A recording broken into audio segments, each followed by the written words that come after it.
আসলে গাছ অনেক বড় আর আমার এই যে 90 কেজির একটা শরীর। আমি এখন আছি গাছের চূড়ায়।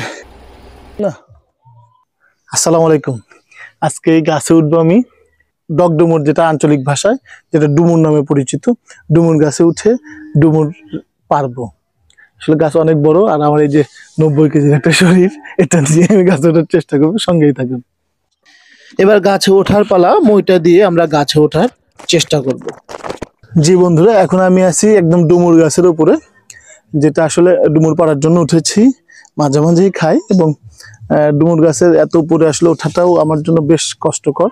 তারপরে উঠলাম। আমি এখন আছি গাছের চূড়ায়, যেখান থেকে আসলে খুবই কষ্ট ভিডিও করা।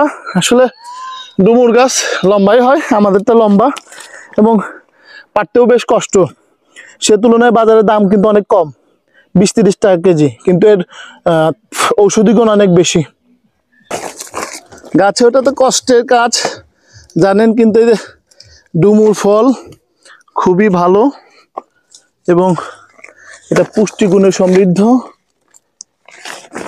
সেটা আপনারা সবাই জানেন। ডুমুর ফল আসলে ভাজি এবং ভর্তা দুইভাবে আপনারা খেতে পারেন এবং খুবই সুস্বাদু।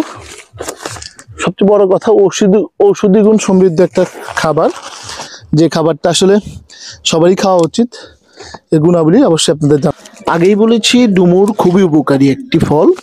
রক্তের কোলেস্টেরল কমায়, কোষ্ঠকাঠিন্যের জন্য একটি মহা ওষুধ। ওজন কমাতে ডুমুর খেতে পারেন। হাড় মজবুত করতেও ডুমুর খুব উপকারী এবং ত্বকের যত্নেও আপনারা ডুমুর খেতে পারেন, এবং যারা হার্টের সমস্যায় ভুগছেন তাদের জন্য খুবই উপকারী। শেষ হয়ে গেল আজকে আমাদের ডুমুর মিশন। ভালো লাগলে অবশ্যই লাইক, কমেন্ট এবং শেয়ার করুন।